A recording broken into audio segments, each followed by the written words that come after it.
नमस्कार। Red class में सभी को स्वागत है। आइए बचे हुए प्रश्नों का आज अध्ययन कर लेते हैं। इसके बाद ये चैप्टर जो लैंग्वेज का है वो समाप्त हो जाता है। कह रहा है केंद्रीय हिंदी प्रशिक्षण संस्थान, केंद्रीय हिंदी प्रशिक्षण संस्थान किस विभाग के तहत कार्य करता है। विभाग देखना है तो विभाग हमारा होगा राजभाषा विभाग, क्योंकि यहाँ पर दिया हुआ है उच्चतम शिक्षा विभाग, साहित्य अकादमी विभाग, विधायी विभाग भैया। तो भाषा विभाग के बारे में बात की जा रही है। केंद्रीय हिंदी प्रशिक्षण संस्थान, हिंदी क्या है? एक भाषा है। क्या है?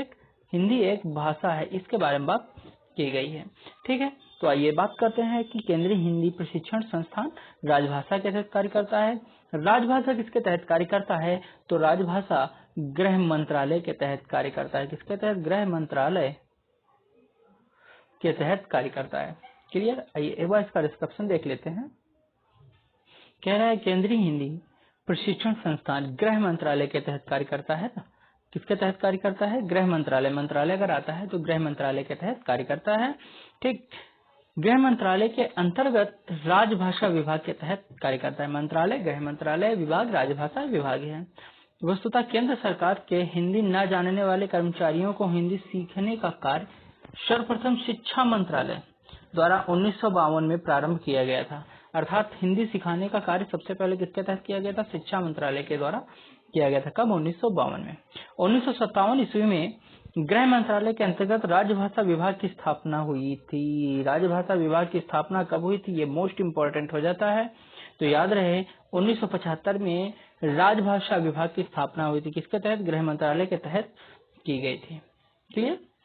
इसके बाद कह रहा है हिंदी शिक्षण योजना को राजभाषा विभाग के अधीन कर दिया गया। हिंदी शिक्षण योजना के 5 क्षेत्रीय कार्यालय हैं। अब कई बार क्षेत्रीय कार्यालय भी पूछ लिए जाते हैं, तो याद रहे हिंदी शिक्षण योजना के लिए मुंबई है, दिल्ली, कोलकाता, चेन्नई एवं गुवाहाटी। कोलकाता, चेन्नई और गुवाहाटी प्रमुख जो क्षेत्रीय इकाई हैं। क्लियर? केंद्रीय हिंदी प्रशिक्षण संस्थान की स्थापना 1985 ईस्वी में की गई थी। केंद्रीय हिंदी प्रशिक्षण संस्थान की स्थापना 1985 में की गई थी। कब की गई थी? 1985 में की गई थी। इस संस्थान का मुख्यालय कहाँ है? तो मुख्यालय नई दिल्ली में स्थित है। कहाँ है? नई दिल्ली में मुख्यालय स्थित है। 1988 में मुंबई, कोलकाता एवं बेंगलुरु में तथा 1990 में चेन्नई और हैदराबाद में इसके उप स्थानों की स्थापना की गई थी। क्लियर? ये तो वो थे क्षेत्रीय कार्यालय मोस्ट इंपोर्टेंट है और हेडक्वार्टर मोस्ट इंपोर्टेंट है, जो जानने की आवश्यकता है, पूछे जाने की संभावना सबसे अधिक है। केंद्रीय हिंदी प्रशिक्षण संस्थान की स्थापना कब की गई थी? ये प्रश्न आने की संभावना कम है। क्लियर? परंतु राजभाषा विभाग की स्थापना कब की गई थी? ये मोस्ट इंपोर्टेंट हो जाता है कि राजभाषा विभाग की स्थापना 1975 में की गई थी। कब की गई थी? 1975 में की गई थी। 5 क्षेत्रीय कार्यालय दिल्ली, मुंबई, कोलकाता, चेन्नई एवं गुवाहाटी मोस्ट इंपोर्टेंट है। इसमें दिल्ली को मुख्यालय के रूप में घोषित किया गया। क्लियर? आइए अगला प्रश्न है विश्व में बोली जाने वाली विभिन्न भाषाओं में हिंदी भाषा को बोलने वालों का कौन सा स्थान है? अर्थात पूछा जा रहा है कि हिंदी कितने लोग बोलते हैं, उनमें कौन सा स्थान हिंदी का है, यानी हिंदी बोलने वालों का विश्व में कौन सा स्थान है। हिंदी को अगर हम देखें तो प्रथम बोली, उपबोली और मातृभाषा 3 रूपों में देखा जा सकता है। तो 3 रूपों में देखा जाता है तो हमें पता चलता है कि विश्व में जो हिंदी बोलते हैं या हिंदी बोलने वाले जो हैं चौथे क्रम में आते हैं, या हिंदी भाषा चौथी स्थान पर मानी जाती है। यानी विश्व में सबसे अधिक हिंदी बोले जाने मतलब भाषा बोले जाने के क्रम में हिंदी चौथे स्थान पर है। क्लियर? आइए अगला प्रश्न कह रहा है कि मुस्लिम शासकों के समय भारत में न्यायालयों की भाषा कौन थी? तो आप लोगों को अच्छी तरीके से पता होगा कि उर्दू, हिंदी, संस्कृत, अरबी। भाई मुस्लिम थे, क्या संस्कृत बोलेंगे? नहीं बोलेंगे, है ना। हिंदी का उपयोग ना बराबर होता था। क्लियर? बात करते हैं उर्दू की। हाँ, उर्दू का होता था लेकिन न्यायालयों में नहीं। जिस तरीके से हम देखते हैं कि न्यायालयों की जो आधिकारिक भाषा है वर्तमान में अंग्रेजी है। क्लियर? इसी तरीके से मुस्लिम शासकों में जो न्यायालयों की आधिकारिक भाषा थी वो अरबी और फारसी थी। कौन सी थी? अरबी और फारसी भाषा न्यायालयों की प्रमुख भाषा थी। अगला प्रश्न है, प्रश्न कह रहा है फोर्ट विलियम कॉलेज के किस शासक ने, गौर करो, फोर्ट विलियम कॉलेज कहाँ स्थित है? कलकत्ता में स्थित है। क्लियर? कि किस शिक्षक के माध्यम से हिंदी भाषा के पाठ्य पुस्तकों का प्रारंभ या प्रकाशन प्रारंभ हुआ था? तो इसका आंसर होगा grill Christ. Grill Christ fort William college के एक शिक्षक थे। इनके माध्यम से हिंदी की पाठ्य पुस्तकों का प्रचलन प्रारंभ हुआ, या इन्होंने हिंदी की भाषा में प्रमुख योगदान दिया है। आइए एक बार इसका डिस्क्रिप्शन देख लेते हैं। Gill Christ fort William college के शिक्षक थे। कहाँ के शिक्षक थे? फोर्ट विलियम कॉलेज के शिक्षक थे। इन्होंने हिंदी भाषा की पाठ्य पुस्तकों को प्रकाशित करना आरंभ करवाया था। याद रहे, हिंदी भाषा की पाठ्य पुस्तकों को प्रकाशित करना आरंभ करवाने वाले कौन थे? गिल क्राइस्ट थे। क्लियर? फादर कामिल बुल्के बेल्जियम के रहने वाले थे। यहाँ पर ये नहीं पूछा जाएगा कि फादर कामिल बुल्के कहाँ के रहने वाले थे, ये पूछा जाएगा कि राम कथा पर शोध कार्य किसने किया था। फादर कामिल बुल्के ने हिंदी विषय में राम कथा पर शोध कार्य किया था। क्लियर? ये मोस्ट इम्पोर्टेंट हो जाता है कि फादर कामिल बुल्के ने बेल्जियम के रहने वाले थे। इन्होंने क्या किया था? राम कथा पर शोध कार्य किया था। ठीक? हाँ, ये प्रश्न आ सकता है कि राम कथा पर शोध करने वाले फादर कामिल बुल्के की मृत्यु कहाँ हुई थी? तो भारत में ही इनकी मृत्यु हो गई थी। क्लियर? इनकी मृत्यु कहाँ हुई थी? भारत में ही इनकी मृत्यु हो गई थी। जॉर्ज ग्रियर्सन ने 1888 ईस्वी में modern vernacular literature of northern Hindustan नाम से एक हिंदी साहित्य का इतिहास लिखा है। याद रहे, हिंदी साहित्य का इतिहास किसने लिखा है? तो जॉर्ज ग्रियर्सन ने लिखा है। हिंदी साहित्य का इतिहास जॉर्ज ग्रियर्सन ने लिखा है। क्लियर? आइए अगला प्रश्न कह रहा है कि विभाषा एक प्रांत या में प्रचलित होती है। मतलब किस में प्रचलित होती है? महाप्रांत, लघु प्रांत, विशाल प्रांत। तो उत्तर होगा उप प्रांत में प्रचलित होती है। जो विभाषा है उप प्रांत में प्रचलित होती है। क्लियर? अब इसके तहत देखो साहित्यिक क्षेत्र भी आते हैं या उनसे संबंधित भाषाएं आती हैं, जैसे खड़ी बोली है, भोजपुरी, इस प्रकार की भाषाएं भी इसमें प्रयोग की जाती हैं। क्लियर? आइए इसका डिस्क्रिप्शन एक बार देख लेते हैं। विभाषा एक प्रांत या उप प्रांत में प्रचलित होती है।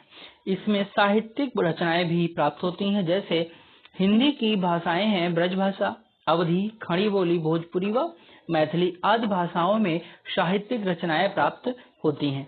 जिन भाषाओं में साहित्यिक रचनाएं प्राप्त होती हैं उन्हें हम विभाषा या एक प्रांतीय या उप प्रांतीय बोली या भाषा के रूप में संबोधित करते हैं। क्लियर? ठीक है। आइए अगला प्रश्न है। प्रश्न कह रहा है कि इस देश में हिंदी भाषा का प्रयोग लिखने व बोलने में किया जाता है। मतलब कौन सा ऐसा देश है जहां पर हिंदी भाषा का प्रयोग लिखने और बोलने में किया जाता है? क्लियर? तो हमारा उत्तर होगा मॉरिशस। मॉरिशस एक ऐसा देश है जहां पर हिंदी भाषा का प्रयोग लिखने व बोलने में किया जाता है। आप लोगों को पता होगा कि अंग्रेज हमारे यहाँ से या लोगों को गिरमिटिया मजदूर के रूप में ले जाते थे। गिरमिटिया मजदूर का तात्पर्य होता है अस्थाई, मतलब अस्थाई गुलाम के तौर पर। ठीक है? लोगों को लेके जाते थे, वो वहां रहे, बसे, और धीरे धीरे उनकी जो आने वाली पीढ़ियां थी उन्होंने इस भाषा का प्रयोग करना प्रारंभ कर दिया और धीरे धीरे मॉरिशस देश में हिंदी भाषा का प्रचलन हो गया। लेकिन यहीं पर एक प्रश्न और है कि मॉरिशस में सबसे अधिक बोली जाने वाली भाषा कौन सी है? यानी सबसे अधिक कौन सी बोली जाती है या भाषा बोली जाती है? क्या हिंदी? नहीं। तो हिंदी की भोजपुरी भाषा, कौन सी? भोजपुरी भाषा बोली जाती है। मतलब हिंदी बोली जाती है लेकिन हिंदी की भोजपुरी बोली यहाँ पर बोली जाने वाली भाषा है ना, तो भोजपुरी सबसे अधिक बोली जाती है। मॉरिशस में सबसे अधिक भोजपुरी बोली जाती है। क्लियर? आइए अगला प्रश्न है कौन हिंदी की उपभाषा नहीं है? पश्चिमी हिंदी, राजस्थानी, पूर्वी। ठीक, और मराठी। तो मराठी जो है ये उपभाषा मतलब नहीं है, हिंदी की उपभाषा मराठी नहीं है। क्लियर। अगला प्रश्न है, प्रश्न कह रहा है एक तरफ सूची दी गई है एक और दूसरी तरफ दूसरी सूची दी गई। एक तरफ भाषाएं दे दी गई हैं, दूसरी तरफ उससे संबंधित व्यक्ति दे दिए गए हैं जो या तो विद्वान हैं या फिर कवि हैं। क्लियर। तो बात करते हैं दक्षिणी। दक्षिणी भाषा का प्रयोग कौन करता था? तो कुतुब शाह करता था। कौन करता था? कुतुब शाह करता था। कोसली भाषा का प्रयोग कौन करता था? तो दामोदर पंडित करता था। दामोदर पंडित जो है वो कोसली भाषा का उपयोग करता था। वहीं पर ब्रजबुली अगर भाषा की हम बात करते हैं तो ब्रजबुली भाषा का प्रयोग शंकर देव करते थे। कौन करता था? शंकर देव ब्रजबुली भाषा का प्रयोग करते थे। संघा भाषा का प्रयोग सरहप्पा करते थे। कौन करता था? सरहप्पा करते थे। क्लियर। तो ये मोस्ट इंपोर्टेंट है, याद रखना। दक्षिणी भाषा का प्रयोग कुतुब शाह करते थे, कोसली भाषा का दामोदर पंडित करते थे, ब्रजबुली का प्रयोग जो है शंकर देव करते थे, वहीं पर संघा भाषा का प्रयोग सरहप्पा करते थे। क्लियर। ए का दूसरा, बी का पहला, तो हमारा आंसर क्या होगा? बी, अर्थात ये आंसर सही है। आइए हम एक बार इसका डिस्क्रिप्शन देख लेते हैं।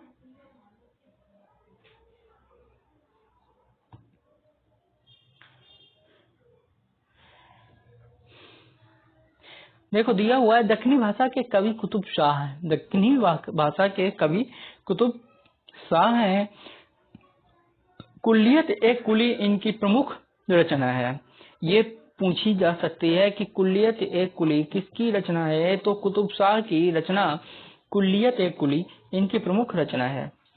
कोसली भाषा के रचनाकार दामोदर पंडित हैं। इन्होंने उक्त व्यक्त प्रकरण ग्रंथ की रचना की थी। इतनी मोस्ट इंपोर्टेंट नहीं है, लेकिन ये पूछा जा सकता है कोसली भाषा के रचनाकार कौन है? तो दामोदर पंडित कोसली भाषा के रचनाकार हैं। ब्रजबुली भाषा के रचनाकार शंकर देव हैं। कौन है? शंकर देव हैं।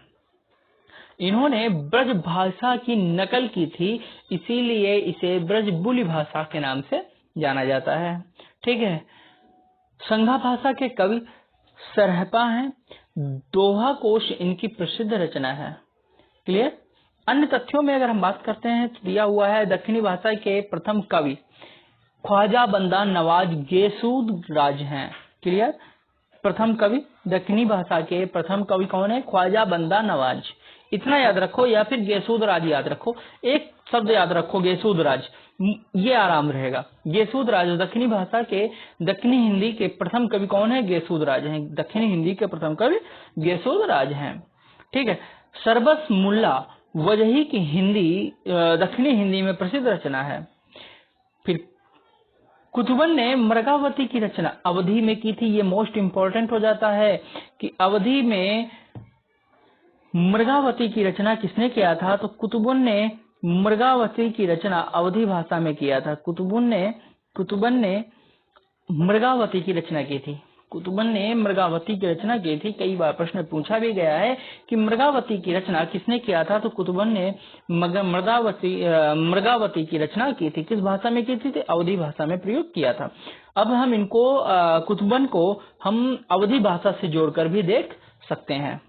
क्लियर। अब गौर करो, कुतुबन अलग हैं और कुतुब शाह अलग है। अगर हम कुतुब शाह की बात करते हैं तो ये कुतुब शाह महोदय जी अलग हैं। क्लियर। कुतुब शाह अलग हैं और कुतुबन अलग हैं। मैथिली भाषा के विद्यापति की रचना प्रमुख पदावली है। मैथिली भाषा के विद्यापति की प्रमुख रचना पदावली। मैथिली भाषा कहाँ बोली जाती है? बिहार प्रांत में बोली जाती है ना। प्रमुख रचनाकार कौन है? विद्यापति हैं। इनकी रचना कौन सी है? पदावली है। क्लियर।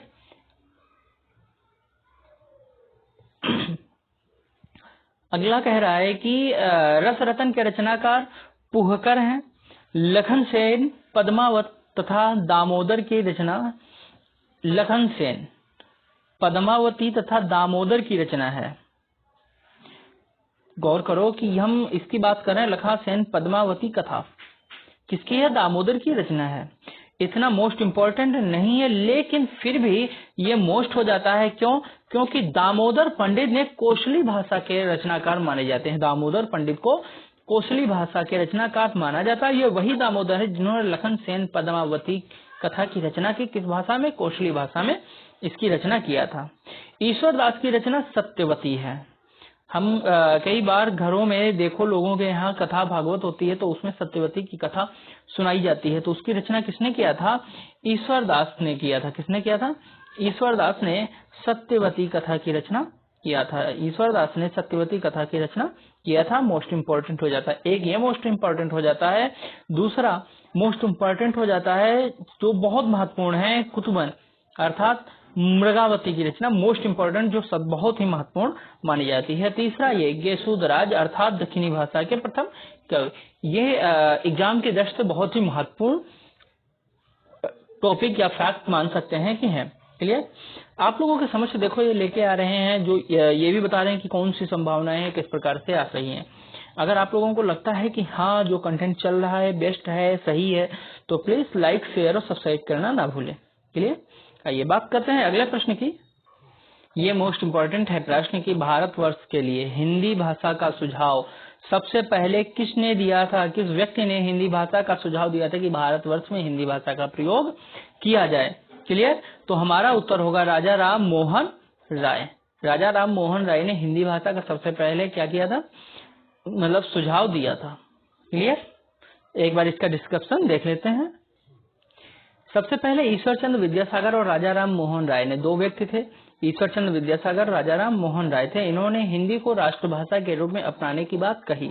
इसके बाद केशव चंद्र सेन। केशव चंद्र सेन का संबंध किससे है? ब्रह्म समाज से है। क्लियर?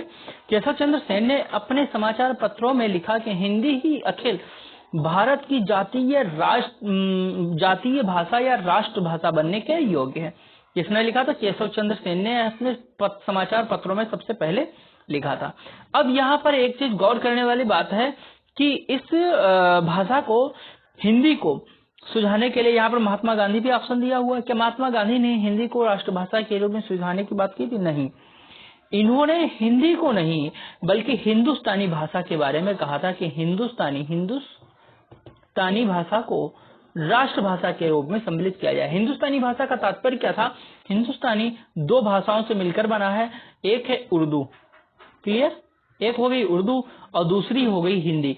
ये क्या है? हिंदुस्तानी भाषा है, जिसको सुझाया किसने था? महात्मा गांधी ने सुझाया था। याद रखना, मोस्ट इंपॉर्टेंट है, जो पूछा जा सकता है कि राष्ट्रभाषा के रूप में महात्मा गांधी ने किस भाषा को सुझाया था?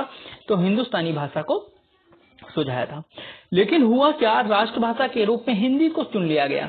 महात्मा गांधी ने कहा ठीक है, चलो ये भी सही है, कर लो, चुन लिया गया। लेकिन हुआ क्या? जब देखते हैं कि जब प्रारंभ में दूरदर्शन वगैरह आया, जब हिंदी का प्रयोग किया गया, तो हिंदी में ऐसे शब्दों का उपयोग किया जाने लगा जिसे कि पढ़ा लिखा समाज भी समझने में सक्षम नहीं था।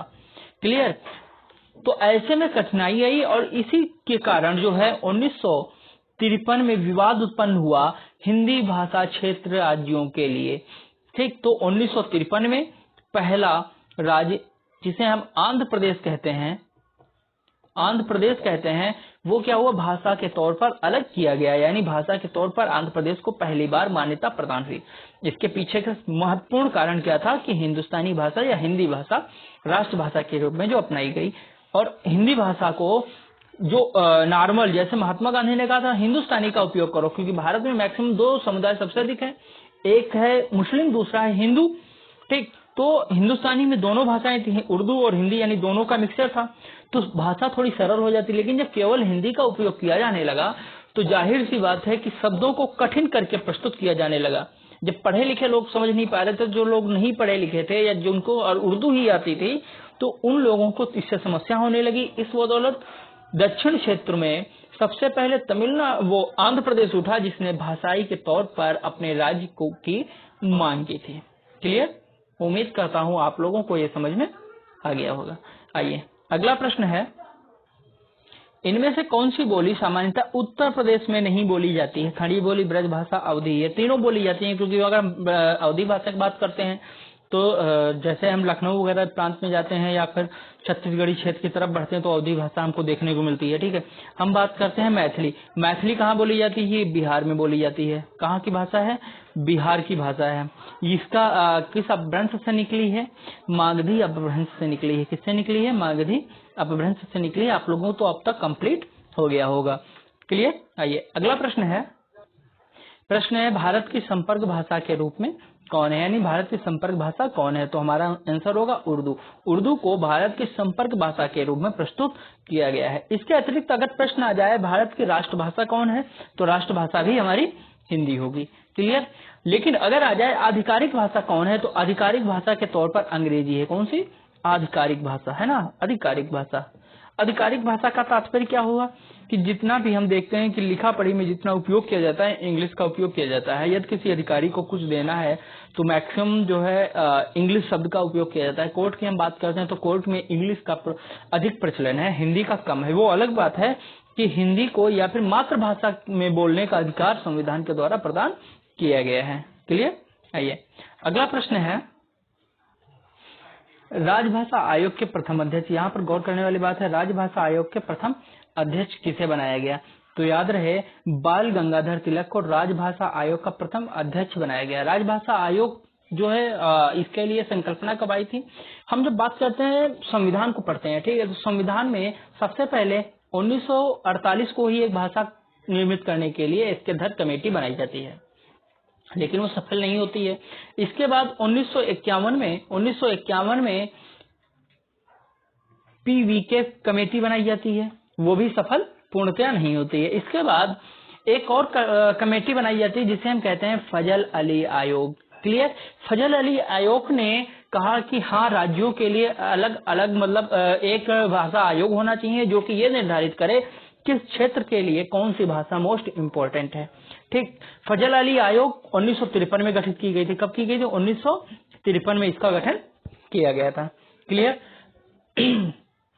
अब याद करना है, गौर करने वाली बात है कि फजल अली आयोग जो है 1953 में इसको गठित किया गया। इसने 1955 में यह राय दी थी कि एक राजभाषा आयोग गठित किया जाए, जिसके आधार पर 1956 में, कब?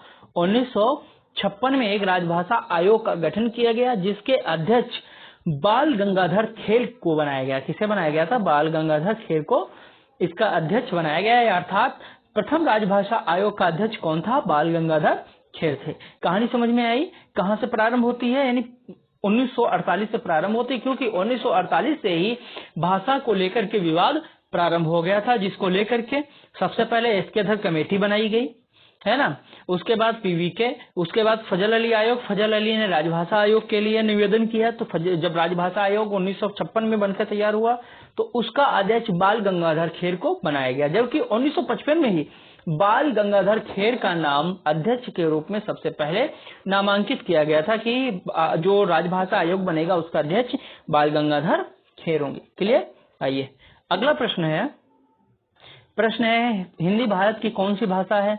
अभी आप लोगों को हमने बताया कि ये संपर्क भाषा है, अर्थात हम संपर्क करने के लिए मैक्सिमम हिंदी का उपयोग करते हैं। लेकिन आधिकारिक भाषा के रूप में अगर हम बात करते हैं तो आधिकारिक भाषा में जो है अंग्रेजी भाषा का उपयोग किया जाता है। अंग्रेजी भाषा का उपयोग किया जाता है, ये आधिकारिक भाषा है। ठीक। अगर आ जाए राज्य भाषा, तो हाँ, हिंदी राजभाषा भी है। ठीक। लेकिन यहाँ पर क्या है? संपर्क भाषा है, ब्रज भाषा है, राज्य भाषा और राष्ट्रभाषा। तो सबसे उत्तम क्या है? संपर्क भाषा, अर्थात संपर्क करने में सुविधा होती है, इसी बदौलत हिंदी को संपर्क भाषा के रूप में देखा जाता है। क्लियर। आइए अगला प्रश्न है, कह रहा है हिंदी की कितनी उपभाषाएं हैं? हिंदी की कितनी उपभाषाएं हैं? तो कुल 5 उपभाषाएं हैं। कौन कौन सी? आप लोगों ने अच्छी तरीके से पढ़ा होगा। पूर्वी हिंदी, पश्चिमी हिंदी, बिहारी हो गई, राजस्थानी हो गई और पहाड़ी हिंदी। 5 उपभाषाएं हैं। क्लियर। ये अलग अलग अपभ्रंश से निकली हैं। क्लियर। आइए अगला प्रश्न है, यहाँ प्रश्न दिया हुआ है हिंदी भाषा राज्य के अंतर्गत कौन सा राज्य नहीं है? उत्तर प्रदेश, झारखंड और बिहार। उत्तर प्रदेश के चारों तरफ जितने भी राज्य हैं वो सभी हिंदी भाषा क्षेत्र के तहत आते हैं, जबकि महाराष्ट्र, यहाँ मराठी भाषा बोली जाती है, यानी महाराष्ट्र जो है हिंदी भाषा राज्य के अंतर्गत नहीं आती है। क्लियर। अगला प्रश्न है सिंधी भाषा का संबंध किससे है? तो याद रहे सिंधी भाषा का संबंध ब्राचर शैली से है या ब्राचर अपभ्रंश से। सिंधी भाषा का उपयोग मतलब कह सकते हैं कि ब्राचर भाषा या ब्राचर अपभ्रंश भाषा से सिंधी भाषा निकली है। क्लियर। इसके पहले प्रश्न देखो दिया हुआ है कि हिंदी में अधिकांशतः किस शब्द जो शब्द हैं किस भाषा से आए हैं? तो संस्कृत भाषा से मैक्सिमम शब्द आए हैं। इसी के बदौलत क्या हुई थी, ये थोड़ा हार्ड हो गई थी और इसी को लेकर के 1953 में विवाद प्रारंभ हो गया था। क्लियर? आइए अगला प्रश्न है, फिर वही प्रश्न आ गया है कि हिंदी भाषा का विकास किस अपभ्रंश से हुआ है। तो भैया ब्राचर अपभ्रंश से हिंदी भाषा का विकास हुआ है। हिंदी जो भाषा से लेकर जो शब्द था, या हम कह सकते हैं भाषा को लेकर के जो चैप्टर था वो कंप्लीट कर दिया है। इसके अतिरिक्त कहीं अंत से प्रश्न आने की कोई संभावना नहीं है। यदि आप लोगों को आज का सेशन अच्छा लगा तो प्लीज लाइक शेयर और सब्सक्राइब कीजिए। धन्यवाद।